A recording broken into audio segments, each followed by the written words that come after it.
Hai semua, salam sejahtera Malaysia. Hai semua, salam sejahtera Malaysia. Hai semua, salam sejahtera Malaysia. Hai semua, salam sejahtera Malaysia.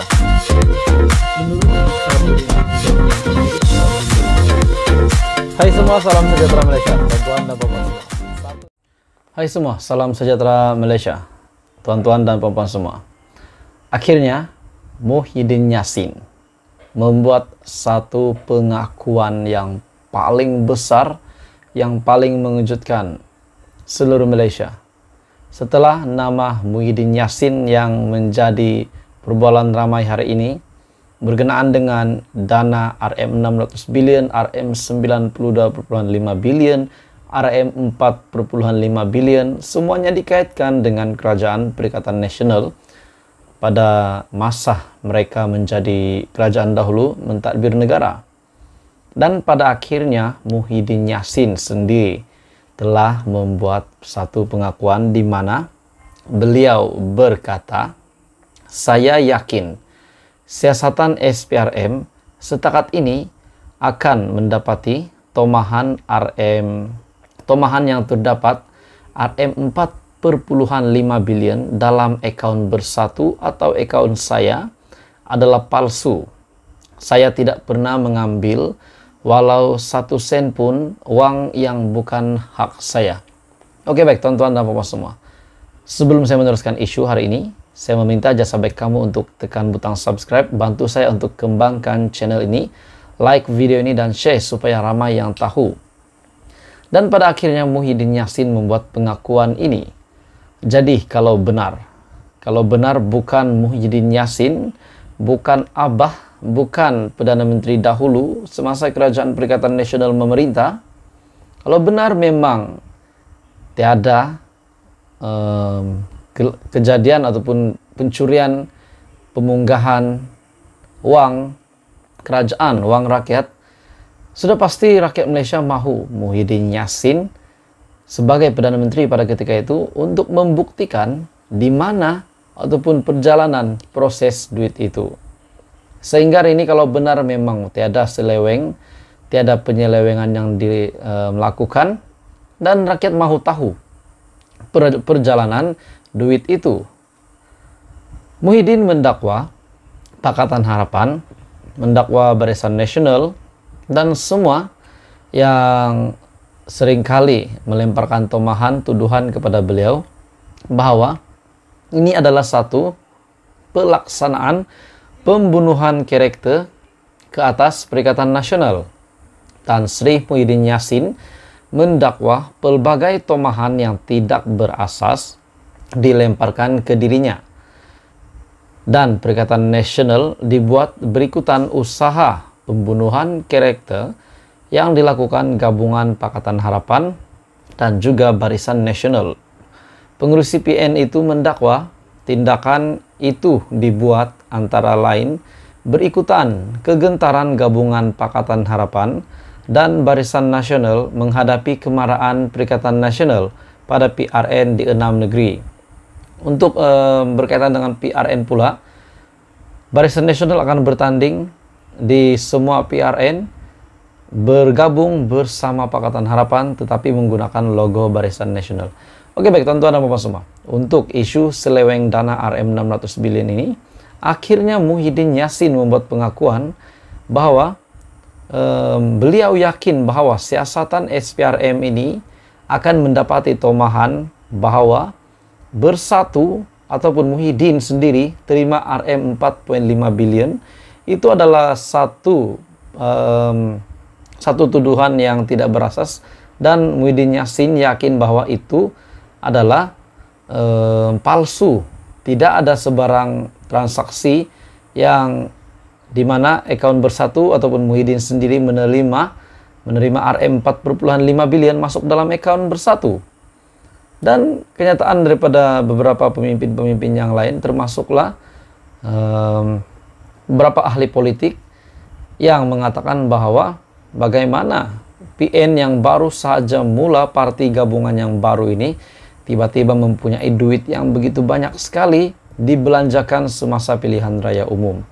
Nah, akhirnya Muhyiddin Yassin juga ada menjawab bahwa mereka telah mendapat sumbangan dana untuk parti adalah hanya daripada penyumbang-penyumbang yang menyokong perjuangan Parti Bersatu, dan tidak ada kena-mengena dengan isu ataupun dana yang diseleweng RM 4,5 bilion kah, RM 92,5 bilion kah. Menurut Muhyiddin Yassin tidak ada. Jadi tuan-tuan dan bapak semua, apa komen Anda? Ini adalah satu pengakuan yang paling mengejutkan daripada Muhyiddin Yassin, bahwa beliau mengakui Bersatu memang memiliki dana hasil sumbangan pihak yang menyokong perjuangan parti. Dan juga beliau berkata, siasatan SPRM setakat ini akan mendapati tomahan terdapat RM 4,5 bilion dalam akun Bersatu ataupun akun Muhyiddin adalah palsu.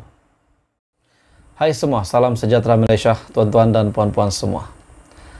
Setelah 10 nama ahli parlimen yang sudah diketahui identitinya yang telah menandatangani sokongan menyokong Muhyiddin Yassin menjadi Perdana Menteri, surat akuan bersumpah SD yang telah ditandatangani oleh 10 ahli parlimen termasuklah M. Saravanan, Hishamuddin Husin, Arte Joseph Kurup, Wika Seong dan beberapa yang lain lagi.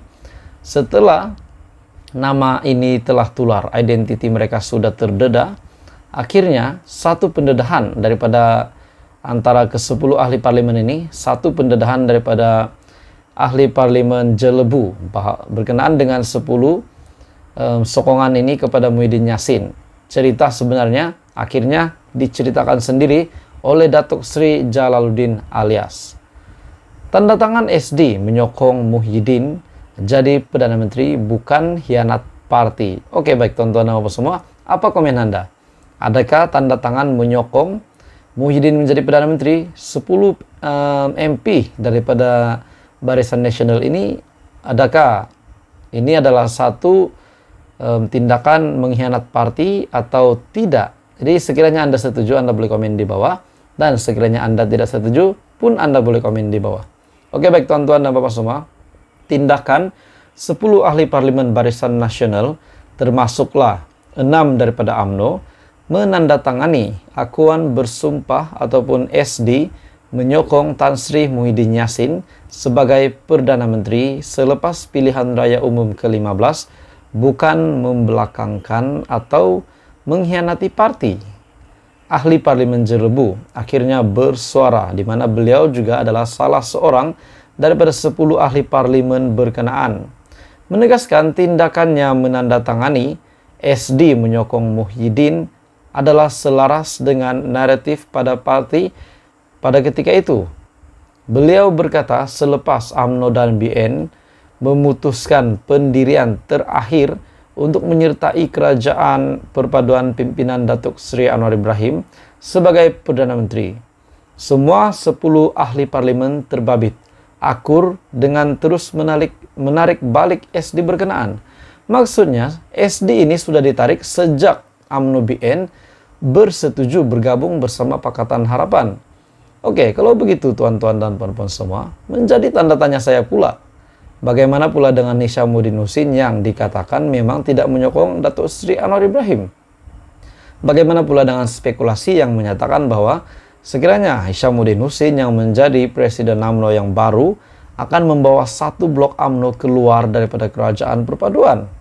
Adakah Hishamuddin Husin memang tidak mahu meneruskan perancangannya ataupun misinya untuk keluar daripada kerajaan perpaduan, ataupun memang mahu lakukan cuma tidak dapat lakukan karena takut hilang kursi disebabkan undang-undang yang telah ditetapkan, peraturan yang telah ditetapkan. Jadi tuan-tuan dan bapak semua, akhirnya salah seorang daripada 10 ahli parlimen berkenaan, yaitu Datuk Seri Jalaluddin Alias, beliau menegaskan tindakannya menandatangani SD menyokong Muhyiddin adalah selaras dengan naratif parti pada ketika itu. Beliau juga berkata, selepas UMNO dan Barisan Nasional memutuskan pendirian terakhir untuk menyertai kerajaan perpaduan pimpinan Datuk Seri Anwar Ibrahim sebagai Perdana Menteri, semua 10 ahli parlimen terbabit akhirnya akur dengan terus menarik balik SD berkenaan. mengenai 10 ahli parlemen termasuk saya yang menyokong Muhyiddin. Ketika itu buat satu keputusan berdasarkan naratif parti. Apabila parti buat keputusan akhir untuk menerima kerajaan perpaduan, maka yang 10 itu pun menarik diri dengan membatalkan SD dan mengikut keputusan parti. Jadi akhirnya digagalkan lagi. Muhyiddin Yassin tidak dapat menjadi Perdana Menteri. Jadi apa komen Anda? Teruskan bersama di dalam channel ini untuk perkembangan politik yang lain.